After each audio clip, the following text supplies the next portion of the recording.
The Freeway Phantom abducted and murdered 6 African American girls in the D.C. area from April 1971 to September 1972. The Freeway Phantom robbed 6 young African American girls of their lives and their futures, along with leaving Washington, D.C. Families furious, frustrated, and fearful.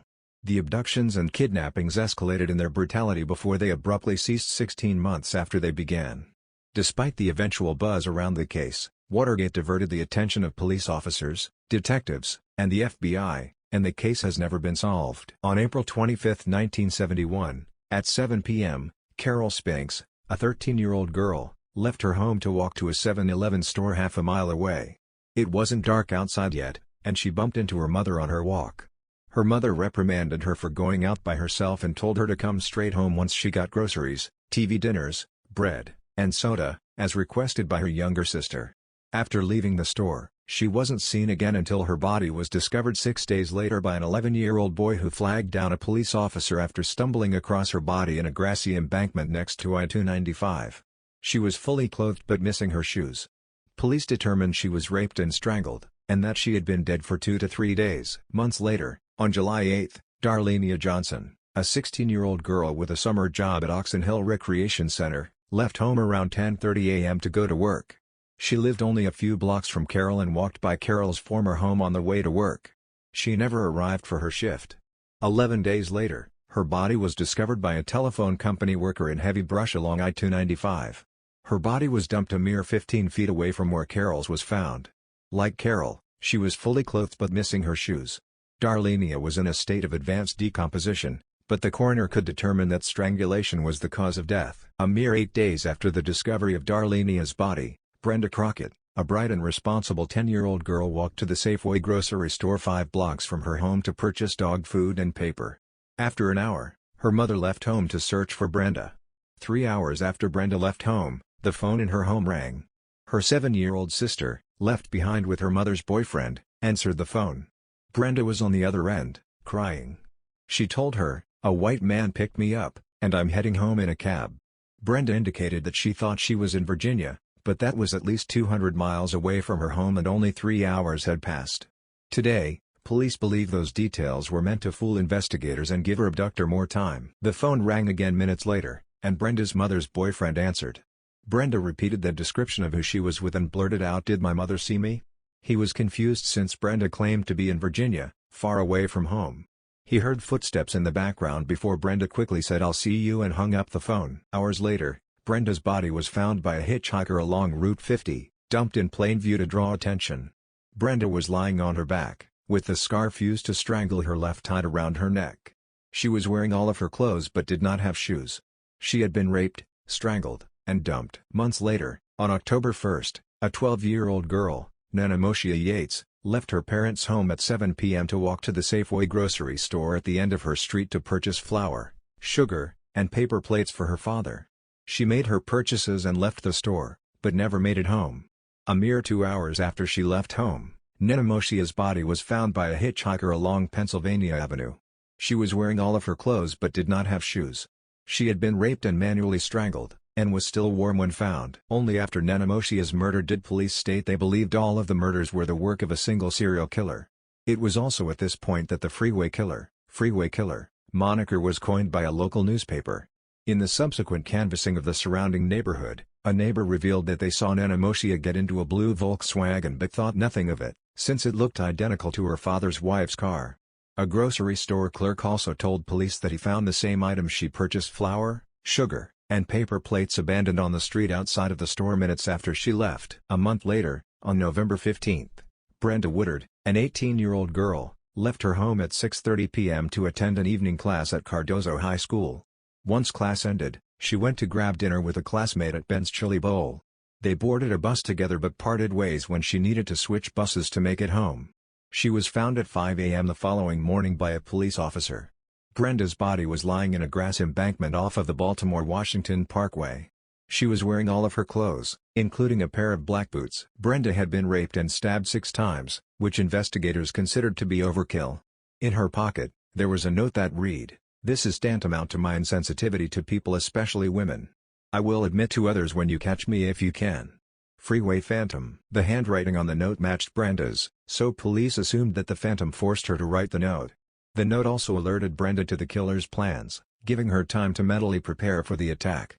As an 18-year-old woman, police speculate that she may have fought back harder when he attempted to attack her, leading to his overkill reaction. The Freeway Phantom did not strike again until his final killing on September 5, 1972.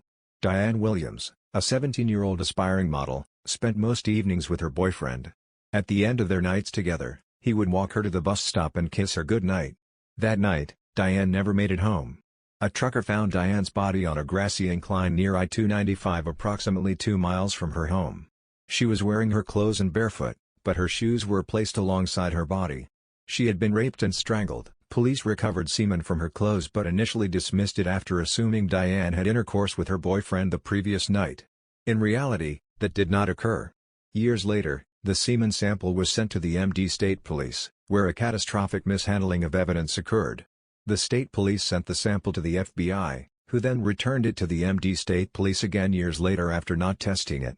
Since then, the DNA has not been officially tested or located. Later in the investigation, investigators also realized that 5 out of 6 victims were found with green synthetic carpet fibers on their clothing, a detail that had not been previously released. In line with the consistent disorganization of the investigation, the entire DC police case file was lost. Years later, Detective Tranium worked to rebuild a case file based on notes from the FBI, Maryland State Police, and Prince George's County Police. He worked with a former Canadian police officer, Kim Rossmo, to determine the killer's anchor point, or the home/work/place he was based around. They determined the anchor point was in Congress Heights. Decades later, it's tragic to find that no charges have ever been filed in any of these murders. Do you agree that all 6 murders are connected? What do you make of the change in the killer's modus operandi? The variances in time between the children going missing and their bodies being discovered? The sudden halt in the killings? Did the Freeway Phantom head to prison for another crime, die, or drive down the freeway to find another place to prey on? Quote, police recovered semen from her clothes but initially dismissed it after assuming Diane had intercourse with her boyfriend the previous night. In reality, that did not occur. Years later, the semen sample was sent to the MD State Police, where a catastrophic mishandling of evidence occurred. The state police sent the sample to the FBI, who then returned it to the MD State Police again years later after not testing it. Since then, the DNA has not been officially tested or located. End quote. Gah. Sometimes it's a wonder that law enforcement ever successfully caught anyone. Quote, the phone rang again minutes later, and Brenda's mother's boyfriend answered. Brenda repeated the description of who she was with and blurted out, "Did my mother see me?" He was confused since Brenda claimed to be in Virginia, far away from home. He heard footsteps in the background before Brenda quickly said, "I'll see you," and hung up the phone. End quote. So she knew her mom was looking for her. It sounds like after she was abducted, they passed her mother driving away, but if her mom didn't go looking for her until an hour had passed, what was he doing with her during that time? Or she was being held somewhere near the store and could see her mom out a window? It's strange that he never did that with anyone else. I'm not sure I buy that it was to confuse police. I mean, if the evidence mishandling is any indication, they are perfectly capable of doing that themselves. Mostly, it seems like at this point, police hadn't even been called yet. So why the extra effort to confuse them and buy himself time? He killed her and dumped her within hours anyway. I'd be curious if the other bodies showed signs that he'd held them for any length of time and for how long. I'm assuming the same thing. She saw her mother as she was being driven away and might have expressed that to the killer, screaming for help, etc. I'm thinking he might have panicked and forced her to call home to throw off her mother if he somehow thought she saw her daughter and could be following them or calling the police, but, again, why? The other part of my mind wonders that if the mother saw her daughter in his car, she might have recognized who he was. So the call may have been a roundabout way of ascertaining whether or not he was found out. This is assuming intelligence that the killer may not have, since it seems like departmental ineptitude played the largest role in him not being captured. The holding also comes into play with the first victim, who was found 6 days after she disappeared but was thought to have only been dead for 2 to 3. Even with estimating Todd being less reliable in the early 70s, I'm assuming she was still held by him for at least 48 hours before he killed her. The second girl, Darlenia, was also found 11 days after going missing, but her remains were so decomposed they couldn't accurately state Todd. It's curious to me that the amount of time he waited before murdering the girls/dumping the bodies seemed to rapidly whittle down from 2 to 4 days to mere hours. The Joyful Heart Foundation, a group committed to helping women to cope with rape, estimates that even in this time of advanced DNA tests, there are hundreds of thousands of untested rape kits. La claims they have no funding or resources to test. And that's only from women who even choose to go through the hours-long and humiliating physical evidence gathering. How could this happen? I feel like screaming. How many women and girls are being attacked right at this moment by a serial rapist that should already be locked up forever, but is roaming the streets because no one at La can be bothered to get evidence on a suspect? Sadly, even if these kits are tested and results yield in an arrest, many local prosecutors' offices do not have the funding to prosecute. Add that into the statute of limitations having run on many of these crimes and frequent declination of victims to participate in prosecutorial proceedings. Needless to say, most of these perpetrators will never see the inside of the courtroom, little less be punished for their crimes. Great write-up. I am so interested in this case. Those poor girls and families, having to wait so long for a resolution. I, like many of us, wonder about offenders when crimes of this nature just stop. We know that some serial offenders simply retire, or take long breaks, or change their MO as they age and develop, or move hunting grounds due to the mundane circumstances of life like a job change or family dynamics. Incarceration is always an option, but for this case, I'm just not feeling it. Death is an option as well, as violent offenders are more likely to die early due to a host of correlates. I feel like this is still a solvable case and hope some dedicated eyes in the future bring a resolution. Thanks. I was mainly taken with it because it was hard for me to believe I had never heard of such a prolific serial killer who murdered right in my backyard, and heartbreaking to realize it was probably because the girls taken and murdered were African American. I am so curious, like you, as to where he went. He seemed to commit so many crimes at such a fervent pace I find it hard to believe he would just vanish into thin air. I wonder if he could be connected to similar killings elsewhere in other states, since like you I just don't see him going into prison for the rest of his life and things just ending. Since everything is connected by highways I am curious as to whether he was even a local, since just about anyone could stalk the area around a grocery store without seeming out of place, and the majority of the girls were taken walking to or from a grocery/convenience store and then dumped near a surrounding highway. I also have to wonder if the killings escalated because the killer was upset police weren't giving him credit for his work. After all, there was little serious publicity outside of African American community newspapers until the fourth murder when police called them serial killings. The first two were so hidden that they were not discovered for about a week on average. It's interesting the third girl was dumped in plain view and other victims were found within hours of their disappearance. I'm not a great sleuth, but one thing that might be informative would be looking into the DOE network for bodies of black women found clothed but without shoes. There's some reason that the shoes are significant to this killer. Perhaps he has a fascination with feet. Perhaps he used the shoelaces to strangle them. I'd be curious to know what types of shoes the girls had been wearing before they disappeared, as it might provide some insight into who this person is. I definitely want to head down that rabbit hole and look for similar crimes. The age of the girls, race, and shoes seem significant. All of the strangulations but one were considered to be manual. The one that wasn't, he used a white scarf the girl was wearing already. In the notes I looked through, the shoe type varied with the season. Summer girls were wearing sandals, the one in the fall was wearing boots, and another wore sneakers. I'm very curious as to similar crimes though, because it seems that he has a very distinct modus operandi. I think at least 5 are connected. Brenda Woodard may have been a copycat. The mo being different and the note seem out of place. Going with the old saying, a lion will never have to tell you it's a lion, the killer knew the city was holding its breath, waiting for another murder. He didn't need to sign his work, it was its own signature. I think someone saw an opportunity to get away with murder and took it, knowing that even if the killer were caught, she would be assumed to be part of the series and no one would look for her real killer. Now, whether she simply had the bad luck to stumble upon someone that wanted to kill just for killing's sake, or whether she had an enemy that saw the opportunity, I have no idea. I think with some of them, he had the time to take his time, and with others he did not. Work, family commitments, being spooked by something, all are reasons that he might have kept some longer than others. It also might have depended on the victims themselves. Those that played into his rituals and mind games and placated him stayed alive longer than those that fought back and wouldn't play his games.